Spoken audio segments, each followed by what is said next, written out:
The Crypto Godfather here from Block Journal. We're here with CZ, the founder of Binance. Thanks for coming on with us. Thank you for having me here.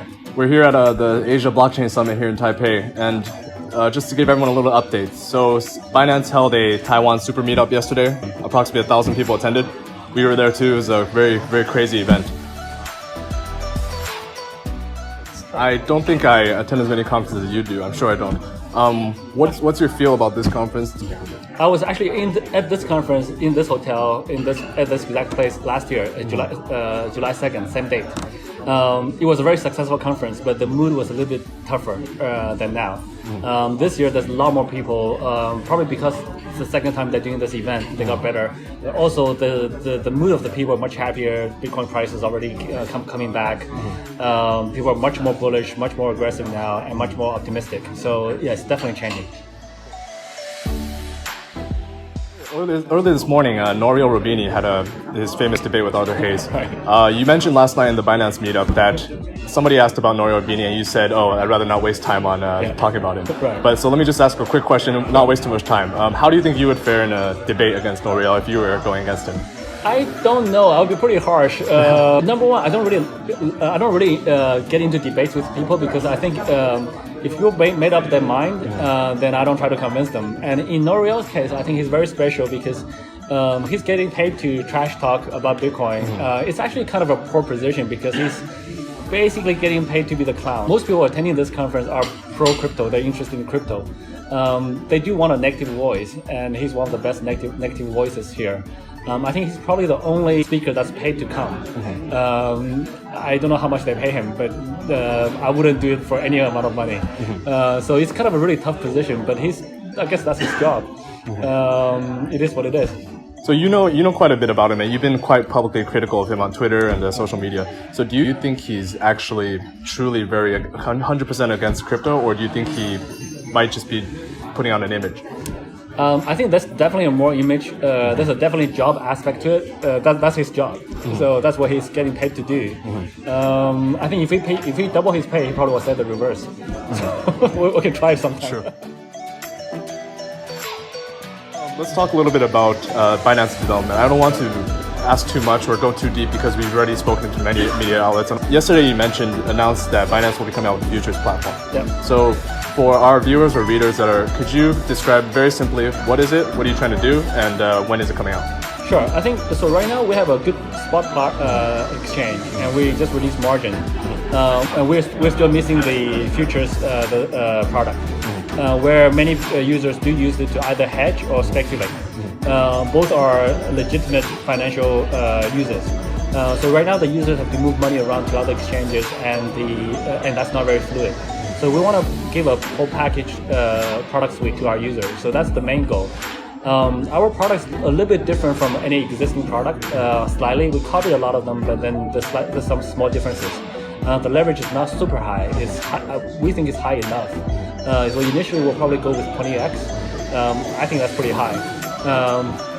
So it doesn't fully overlap with some of the other products out there in the market.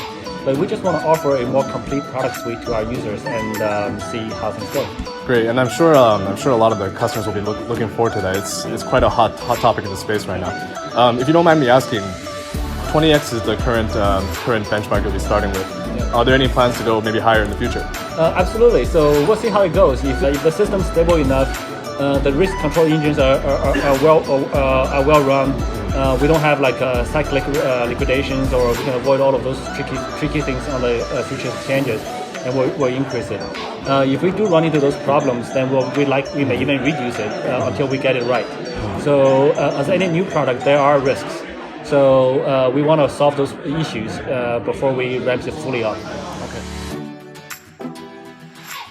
I've been following Binance and you're since the beginning, all the way from the humble beginnings of Beijing. We're based in Beijing ourselves. So I'm going to ask a question based on the topic of public perception of you and Binance. Sure. So 2017, it was kind of the altcoin Bitcoin boom, and Binance, that's when it came up. Then for you personally, it was you became sort of a rock star of sorts in this field, right? Let's call it as it is. And then it went on Forbes, and the world started talking about it. 2018, it was slightly heading a different direction, more broad direction. There was Binance Labs, research, Launchpad. These things started coming out. What do you think in 2020 might be the public's perception of Binance? To be honest, I'm not too sure. Actually, even that description of the perception was a little bit different from what I had in my mind. In my mind, it's actually a lot simpler. We just want to find our strength and build products people use and help the space grow. So in 2017, there was the ICO craze with altcoins, and then we got lucky that helped us grow very quickly. 2018 was a tough year, so we built many different products to help the industry grow. And our team's larger now, so we continue to have that capability to build multiple products at the same time. So we're launching margin futures and many more fiat exchanges to come. So we'll just continue to try to build products people use. As far as my image, it's kind of random as well. It was total luck to get on the cover of Forbes, and I didn't know until I saw the magazine. They didn't tell me. I'm very outspoken on Twitter. I just be myself. I don't try to be a saint. I don't try to pick fights with other people. I think it's a waste of time. I do try to stay positive. I hate getting into debates, arguments. That stuff just wastes time. So I do value my time quite well. So I only have 5-minute meetings, even internally or externally. So my personal image is whatever it is. I don't really try to build one image or another. I wear sandals, I wear shorts. I don't really care. I enjoy freedom quite a lot. So I think basically for 2019 or 2020, we'll continue to add more products. But now we're in a position to help other projects grow. So we're the exchange with liquidity, with fundraising platforms, with labs investments. So we want to help other projects grow. We're the sort of base in TCP/IP level infrastructure. We want to have applications. We want to help other people building applications. So we want to become a facilitator role going forward. I think we saw on a Cointelegraph article where a Binance team member called Jin. Yeah. I think he mentioned how Binance is looking towards becoming a supernode or validator for Facebook Libra. First of all, is this true? And second of all, what are your thoughts towards Facebook Libra in this whole situation? Sure. So again, for Binance ourselves, we are the facilitator. So we're the exchange, right? We're the liquidity provider in this industry. So we rarely take sides. We also rarely take a strong negative or strong positive view on projects. We let the market decide. So we basically facilitate. We're not against running a node for any project. So we have a criteria for for evaluating projects. The most important and most easiest criteria is number of users. So obviously Libra would likely have a very large number of users. So we are generally supported in that sense. And they are able to reach probably 100x more users than the entire crypto industry right now. So I think that's a humongous help that we can get from that one project. I don't think I know that some of the hardcore libertarians or blockchain people are against the sort of privacy issues, other issues. But I think we usually take a more moderate view, where we don't discard somebody's strengths just because they have a few weaknesses. So let's leverage that strength to help this industry grow. You mentioned the strong user base. So the next question I want to ask you is kind of on top of that. Facebook has about a $2 billion user base. Yeah. The trend previously in blockchain has sort of been blockchain projects trying to pick up users. Yeah. Facebook kind of flipped this model around where we have the users and then we move towards cryptocurrencies. Yeah. Do you think this will be the trend going forward, where larger companies start pushing blockchain towards their users? I personally definitely hope that will be the trend going forward. I don't know if it will be. We generally don't try to predict on trends. Predictions kind of useless, but we do encourage it to happen, because I think that any adoption is good. So if you can build up a blockchain and try to get users, that's great. If you already have users and you bring them to blockchain, that's great too. I'm not against one type of another. We welcome all of them. Got it. So, and the bigger our industry is, the better for everyone, right? So the bigger, like say, if you can bring 10x people more 10x more people into this industry, Binance most likely will be 10x larger, and your magazine will have 10 times more people reading. That's good for everybody, right? Yeah. So why resist that? This brings me on to the next question. The market last few months went from 3,500 to 8,000 and then 14,000. Instead of asking you, I know you don't like to talk about price prediction. I noticed on Twitter you don't like to talk about it either. So I'll ask you, instead of predicting the future, let's maybe analyze the past few months. What reasons do you think attributed to this bull run? Do you think it's geopolitical? Did Facebook have anything to do with it? I think, okay, so I have my own theories. I think there are many factors. I can probably only talk about a couple, and which may or may not be the main contributing factor. We never know, right? Yeah, of course. Correlation doesn't mean causation. I think one of the key things from my perspective is in 2017 when we had the bull run, everyone had a lot of promises. There was a lot of white papers. But 2018 was a tough year because only a few projects delivered.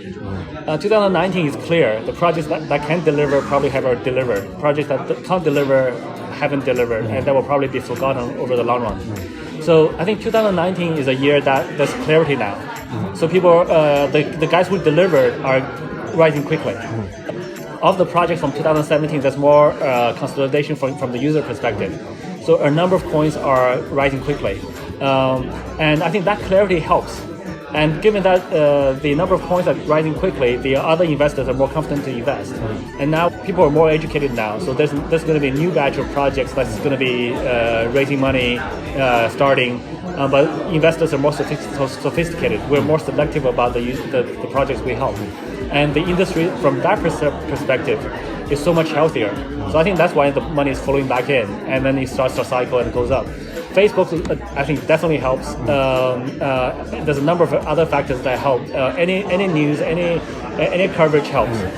Even Justin Sun having lunch with Warren Buffett helps because a lot of mainstream media suddenly says, "Who is this kid?" Exactly. Right? So at least they have their attention to it, to crypto now. So I think all of those things help. Yeah.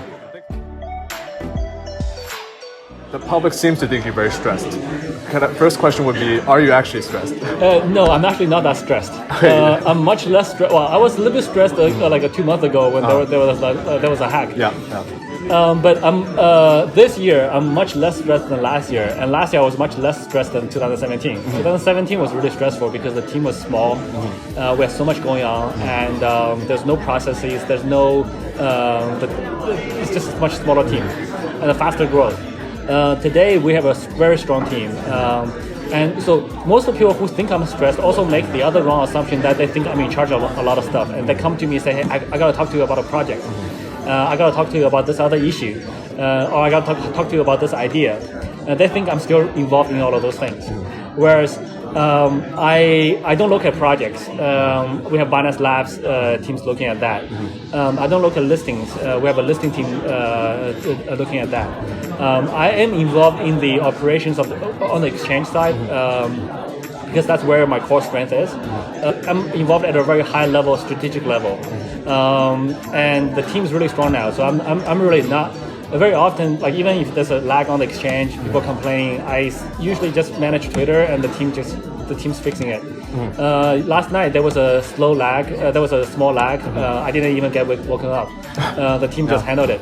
So I would say the organization is much more organized, stable now. So I'm actually really not heavily involved in the day-to-day operations in that level of detail.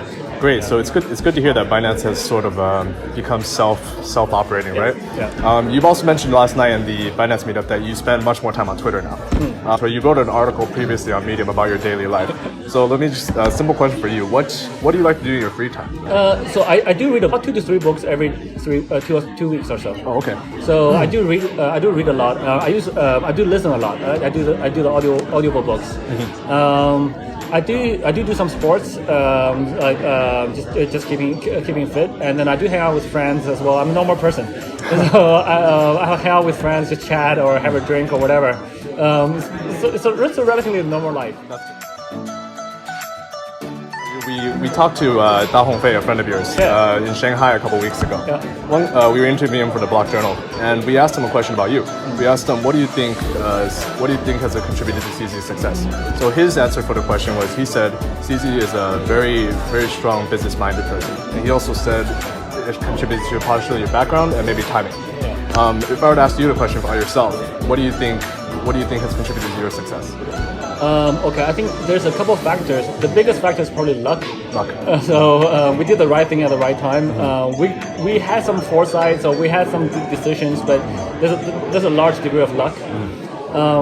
I think one of my strengths is, luckily, I was able to bring a very strong team together, and they all respect me, and they kind of follow the direction, the overall direction I set.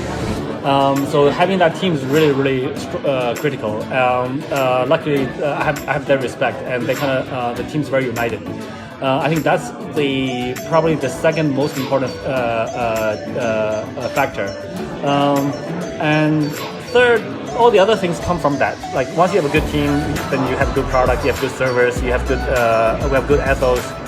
We protect the users. All of those other things follow through from that. Sure. What's one thing you'd like to say to Block Journal viewers or readers? Just one last message from CZ himself.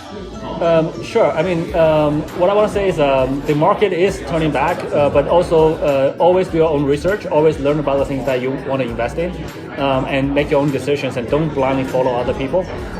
It is a very highly volatile market from a pricing perspective, so be very careful about that if you're a trader. I also encourage anyone who's an entrepreneur to look at blockchain space very seriously, look at the token economics very seriously. And there's many benefits that this new model have over traditional VC model. And if you need our help, do contact our Binance Labs guys and get involved, and we'll be happy to help you. Thank you so much. You heard it from CZ himself here in Taipei at Asia Blockchain Summit. Thank you. Thank you.